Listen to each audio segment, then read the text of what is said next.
Salut les mecs, j'espère que vous allez bien. Alors aujourd'hui Europa League, donc on va faire un petit résumé d'hier déjà. Donc le match en D2 anglaise, le buteur passe pas. Je sais pas si vous avez vu, Neves de Wolverhampton a mis une frappe de 30 mètres, incroyable.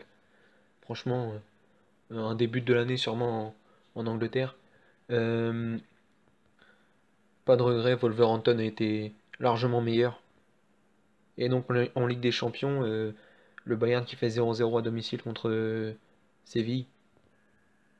Et le Real qui perd 3-1 chez lui et qui passe tout près de la correctionnelle. Encore une fois, là sur YouTube, ça annonçait quoi? Ça annonçait Bayern plus 2,5, Bayern moins 1, Real, Ronaldo. Il n'y a aucune analyse, ça prend juste la cote la plus soi-disant safe et ça la balance comme si, en se prétendant expert et en plus, attends, ils sont en train de dire qu'ils travaillent leur pronostic. C'est pas du travail, ça, c'est la facilité et la débilité. Comme d'habitude, quand les favoris n'y viennent pas, bah, toute la planète Twitter, Facebook, des pronostiqueurs et YouTube perd, comme tout le temps. Donc voilà, c'est pareil, ceux qui me crachaient dessus au match aller quand j'ai dit que la Juve était capable de marquer 2 ou 3 buts au Real. Pour moi, s'ils se prennent pas le but en tout début de match qui leur coupe les jambes, derrière ils sont bien meilleurs. Il faut attendre le but de Ronaldo pour finir tout ça. Le deuxième but. Mais sinon, ils étaient au même niveau. Le Real donnait l'impression de ne pas forcer, mais hier on a vu tout le contraire. Par contre, le Real a été en danger. Sans Ramos, oui, mais pour moi, ils sont moins bons que les années précédentes. Il manque un équilibre au milieu. Je comprends pas aussi les choix de Zizou. Par exemple, pourquoi il met Bale hier alors que Bale était mis à la cave les derniers matchs, il faisait confiance à d'autres joueurs. J'ai pas trop compris.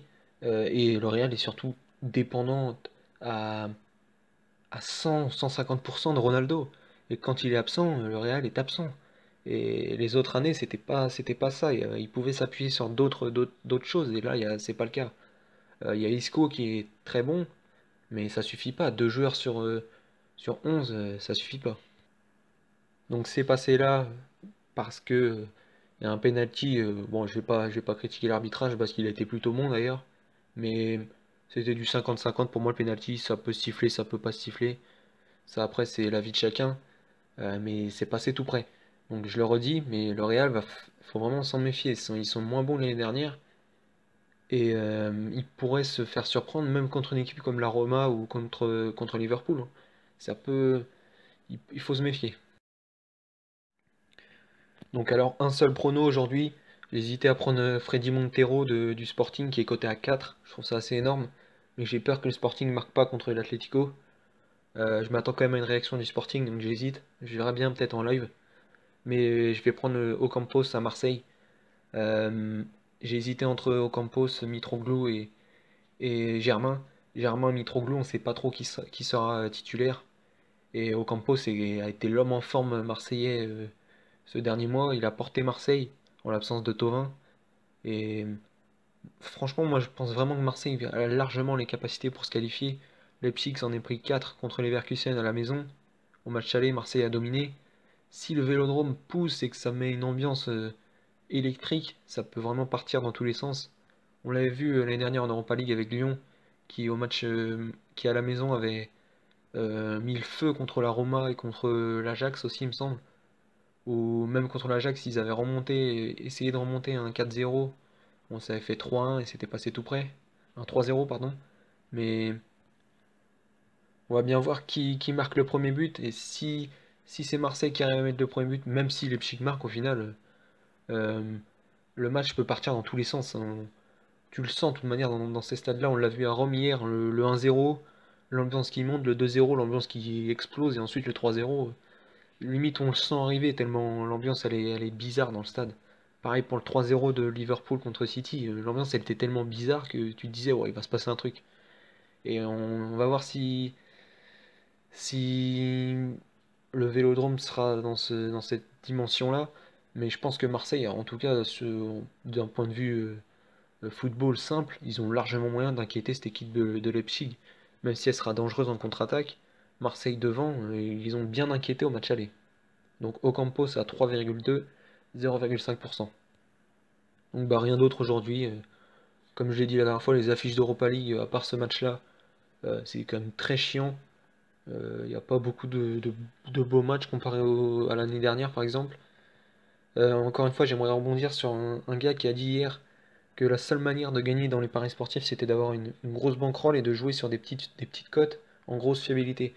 Ça, c'est totalement faux, c'est un préjugé que beaucoup ont, mais ça veut rien dire. Moi, le gars qui gagne le plus d'argent dans les paris sportifs, il avait 11% de réussite et il jouait des cotes en moyenne 12, sur des over 4,5 et 5,5 sur des championnats exotiques. Et il gagnait vraiment beaucoup d'argent, il avait un roi hyper élevé. Donc c'est pour vous dire que ça veut rien dire. Les petites cotes, c'est pas plus fiable que les grosses cotes. Le, le taux de réussite aussi.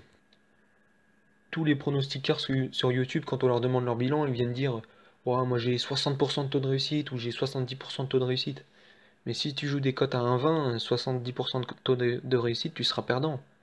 Et ça, ils n'ont pas l'air de le comprendre. Donc encore une fois, méfiez-vous des gens à qui vous faites confiance. Si vous avez un doute, n'hésitez pas, demandez-leur leur bilan, vous allez voir. S'ils vous donnent leur bilan et que vous voyez que c'est assez fiable, après, il faut le suivre et il n'y a qu'avec le temps qu'on voit si le gars est réglo. Mais si vous leur demandez leur bilan, déjà, vous allez voir. S'ils vous donnent un bilan sans les chiffres, sans les codes, sans les mises, là, c'est soit il est débile ou débutant, soit il vous prend pour un con et c'est un escroc. Donc voilà, n'oubliez pas, la seule manière de gagner de l'argent sur le long terme, c'est de jouer des values. Une value, c'est quoi? C'est une cote que vous estimez plus faible que ce qu'elle devrait être par les bookmakers. Donc si vous jouez des cotes comme ça, par exemple bah, Ocampos, moi j'estime qu'il devrait être à... Je pense que Marseille peut marquer 2-3 buts. J'estime qu'il devrait être à 2,80. Il est à 3,2. Et bah il est 0,4 plus haut. Donc pour moi, il y a une grosse value. Et à contrario, le Bayern hier, par exemple, qui était coté à 1,25, ils n'ont pas besoin de gagner. Et ça a beau être hyper sûr, à 1,25, il n'y a aucune value. Donc il n'y a aucun intérêt. Et sur le long terme, si vous jouez que des cotes comme ça, vous serez perdant. C'est compliqué à dire, mais à comprendre, mais il faut vraiment que vous mettiez ça dans la tête et il n'y a que comme ça que vous progressiez parce que c'est vrai que ça peut paraître un peu con, genre des cotes à 1,25, bah ça passe à chaque fois, mais même si vous n'êtes pas sûr, jouez à blanc.